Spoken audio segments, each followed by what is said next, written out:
Europe లో భారతీయులకు free education. మరిన్ని వివరాలకు విదేశ్ కన్సల్ట్ 9676502888. సార్ నమస్తే సార్, వెంకట హరిప్రసాద్ గారు.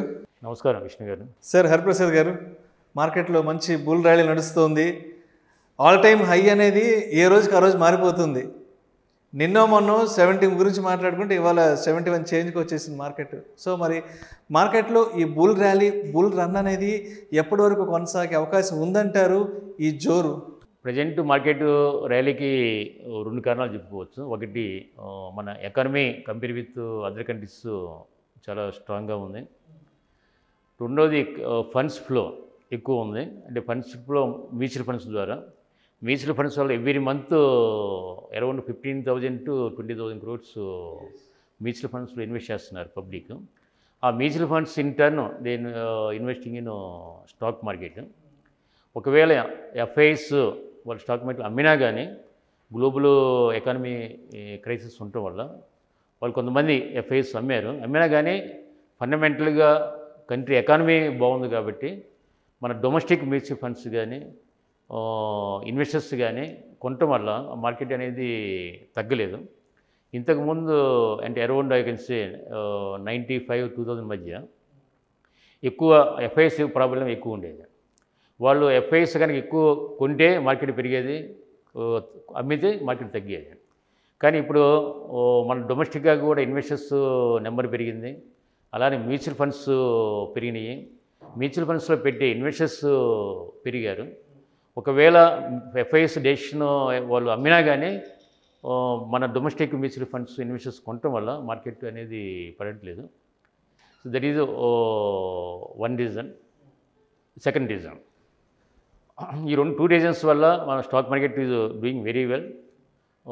రీసెంట్గా మనం చూస్తే రష్యా క్రైసిస్ కానీ, 2020లో చైనా కరోనా క్రైసిస్ కానీ, ప్రజెంట్ అమెరికాలో ఇన్ఫ్లేషన్ కానీ, డెట్ క్రైసిస్ వల్ల కానీ, సో ప్రజెంట్ మన ఎకానమీ స్ట్రాంగ్ పొజిషన్లో ఉంది. అందువల్ల ఎక్కువ మంది ఎఫ్ఐఎస్ కూడా మన ఇండియన్ మార్కెట్లో ఇన్వెస్ట్ చేస్తున్నారు. మార్కెట్ అందువల్ల స్ట్రాంగ్గా ప్రజెంట్ ఉంది. లాంగ్ రన్ అంటే ఇమీడియట్గా మార్కెట్ ఎలా ఉంటుంది అనేది చెప్పడం అనేది కష్టం. ఎందుకంటే మనం మళ్ళీ 2024 ఏప్రిల్ మేలో పార్లమెంట్ ఎలక్షన్స్ రాబోతున్నాయి. So elections one of the main factor market మీద ఉంటుంది. సో ఎలక్షన్స్ ముందు వరకు కొంత పాజిటివ్గా మార్కెట్ ఉండొచ్చు, కానీ ఎగ్జాక్ట్లీ ఎలక్షన్ ఒక 1 month బిఫోర్ మటుకి కొంత మార్కెట్ తగ్గే అవకాశం ఉంటుంది. ఎందుకంటే ఎలక్షన్ రిజల్ట్ ఎలా ఉంటుంది అనేది మనకి క్లారిటీ ఉండదు కాబట్టి. Mainly market index depends on మన కంట్రీ ఎకానమీ.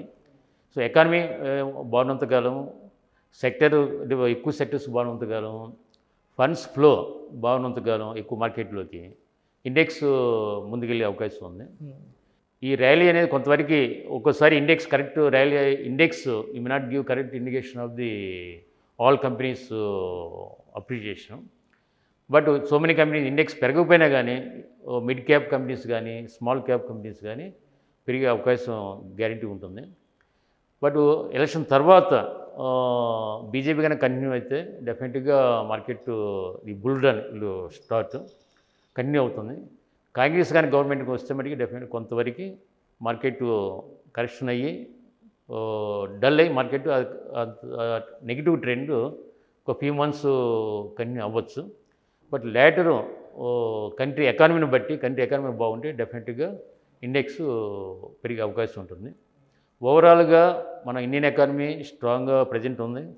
బీజేపీ గవర్నమెంట్ కనుక కంటిన్యూ అయితే బీజేపీ గవర్నమెంట్కి ఉన్న విజన్ వల్ల ఎకానమీ ఇంకా ఫర్దర్గా బాగుంటుందని, ఎకానమీ బాగున్నంతకాలం మార్కెట్ ఇండెక్స్ పాజిటివ్గానే పెరిగే అవకాశం ఉంటుంది. అంటే నిన్న కూడా సూరత్లో జరిగిన ఒక ఈవెంట్లో ప్రధాని నరేంద్ర మోడీ గారు చెప్పారు, 3వసారి మేమే అధికార పగ్గాలు చేపట్టబోతున్నాం అండ్ ఇండియా కూడా 3rd లార్జెస్ట్ ఎకానమీ కాబోతుందంటూ కూడా వారు కొన్ని కీలక వ్యాఖ్యలు చేశారు మన ఆర్థిక వ్యవస్థకు సంబంధించి.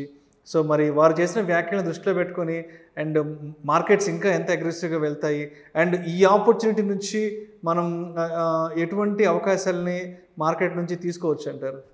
మోడీ గారిని ఒక పాలిటిక్స్ పక్కన పెడితే పర్సనల్గా మోడీ గారు ఇంటెన్షన్ నేను డెఫినెట్గా నమ్ముతాను. హ్యావింగ్ గుడ్ ఇంటెన్షన్, కంట్రీని ఒక ముందుకి ఆర్థికంగా కానీ సోషల్గా కానీ ఎకనామిక్గా కానీ ముందు తీసుకెళ్ళాలనే ఇంటెన్షన్ ఉందని ఇది నమ్ముతాను. 2014 నుంచి కూడా మనం చూస్తే మోడీ గారు అనేక దేశాలకి విజిట్ చేసి మన ఇండియన్ వాళ్ళ సత్సంబంధాలు పెంపొందించి economy growth point of view బాగా కృషి చేశారు. సో మోడీ గారు థర్డ్ టైం కనుక రావడానికి కూడా ఎక్కువ అవకాశాలు ఉండొచ్చు.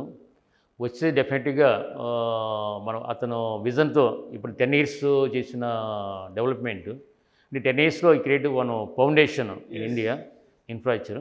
ఇది ఫర్దర్గా నెక్స్ట్ 5 years కనుక మోడీ గవర్నమెంట్ వస్తే డెఫినెట్గా ఫౌండేషన్ అనేది టైం ఎక్కువ తీసుకుంటుంది. దాని మీద ఫర్దర్గా గ్రోత్ అనేది ఈజీగా ఉంటుంది. Economy another 5 years Modi government ఉంటే గ్యారంటీగా బాగుంటుంది అనే నమ్మకం. ఎకానమీ కనుక బాగుంటే అన్ని కంట్రీస్ కూడా ఇండియాకి వస్తాయి. ఆల్ కంట్రీస్ ఎఫ్ఐఎస్ కానీ అదర్ ఫండ్స్ కానీ మన ఇండియన్ మార్కెట్లో ఇన్వెస్ట్ చేసే అవకాశం ఉంటుంది. ఎప్పుడైతే అదర్ కంట్రీస్ ఫండ్స్ కనుక ఇన్వెస్ట్ చేస్తే స్టాక్ మార్కెట్లో న్యాచురల్గా మార్కెట్ ముందుకు వెళ్ళే అవకాశం ఉంటుంది. సో అయితే ప్రస్తుతానికి మార్కెట్స్ అంతా ఆల్ టైమ్ హైలో ఉన్నాయి కాబట్టి మరి రిటైల్ ఇన్వెస్టర్స్ అనేవాళ్ళు మార్కెట్ ఆల్ టైమ్ హైలో ఉన్నప్పుడు ఎటువంటి డెసిషన్ మేకింగ్ తీసుకోవాలి అంటే డూస్ అండ్ డూ నాట్స్ ఏముంటాయి ఈ టైంలో? ఎక్కువ మార్కెట్ హై ఉన్నప్పుడు ఎక్కువ మంది ఇన్వెస్టర్స్ వస్తారు. మార్కెట్ హైగా ఉన్నప్పుడే ఇండెక్స్ ఎక్కువగా ఉన్నప్పుడే రిటైల్ ఇన్వెస్టర్స్ చాలా జాగ్రత్తగా ఉండాలి. సో నా 37 years అనుభవం ఏంటంటే ఎవరు కూడా బేసిక్గా స్పెక్యులేషను లేకపోతే డే ట్రేడింగ్ అనేది చేయొద్దని చెబుతాను. నాకు తెలిసినంతవరకు ఎవరు కూడా డే ట్రేడింగ్లో కానీ స్పెక్యులేషన్ కానీ ఎవరు ఇంతవరకు సంపాదించలేదు.